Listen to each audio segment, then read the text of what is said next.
Isa na namang Pinay sa Alberta ang gumagawa ng pangalan sa larangan ng car dealership sa Canada. Dati po siyang hotel worker na 4 na sunod na taon nang binigyan ng parangal dahil sa kanyang husay sa car sales. Narito ang report. Walang kaplano-plano na mag-migrate ng Canada si Cynthia Pineda mula sa Pampanga pero sadyang tinadhana na siya'y makarating ng Alberta. Sinama lang po ako ng ate ko dun sa agency, nagpatulong lang po siya. And mahihayin po kasi siya. Sabi niya, pwede mo ba akong tulungan? Sabi niya. So sabi ko, sige, magpapas na rin ako ng resume. So baliktad ang nangyari po. Ako po yung napili. Mula sa pagiging realtor at car dealer sa Pampanga, housekeeping sa isang hotel sa High Level, Alberta ang kinabag sa kanya.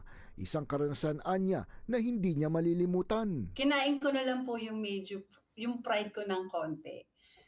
Kahit umiiyak po ako noon kasi nga hindi ko naman talaga ginagawa sa Pilipinas. Pero for my family future po, tiniis ko po yon. Ang nagpalala pa sa kanyang sitwasyon, hiwa-hiwalay silang pamilya. Nasa Qatar ang asawa, nasa Pilipinas sa mga anak, habang siya ay nasa Alberta.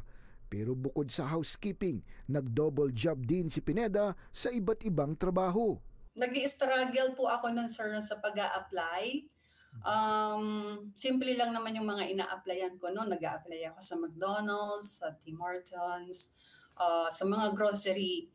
So maraming rejection po yun. Pero nang maging permanent resident, nagbago na ang direksyon ng kanyang buhay. Sa mga car dealership, sinubukan niyang mag-apply. At di nagtagal, isa na siya sa mga top car dealer ng Henninger Toyota sa Alberta. 2021 na maging top product advisor, 2022 nang naging salesperson of the year, 2023 naging top 2 at nitong 2024 muling iginawad sa kanya ang salesperson of the year. Hindi ko naman po din ina-expect na mag-ano ako dito sa automotive.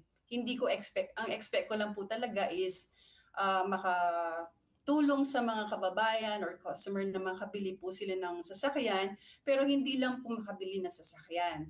Dapat yung swak din po sa budget nila, yung lifestyle nila, at kung ano po yung dream car nila. Isa man siya sa may pinakamaraming naibibentang mga sasakyan, ang mas mahalagaan niya ay nakakatulong siya lalo na sa mga kababayan. Kasi after sale, hindi natatapos doon yung relasyon namin. Doon lang naman po nag-uumpisa.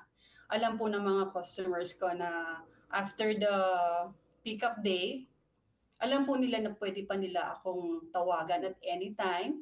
Kahit anong related po yan. Depende lang. Halimbawa, may concern po sila sa service, sa mga parts, sa mga maintenance nila. Alam po nila na nandoon ako para sa kanila. Madalas ding mag-sponsor si Pineda ng mga events ng Filipino community. Paraan niya para ibalik ang biyaya sa komunidad. Kanya pang naaalala ang hirap na pinagdaanan, gayon din kung paano siya bumangon sa hamon ng buhay. Parang gusto ko nang umuwi noon nung housekeeping ako.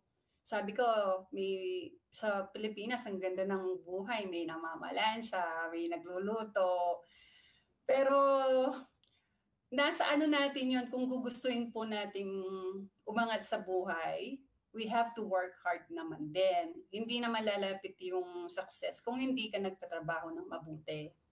Sanaan niya ay maging inspirasyon ng kanyang kwento sa iba pang may mga pangarap din na marating ang tagumpay sa kanilang mga larangan dito sa Canada.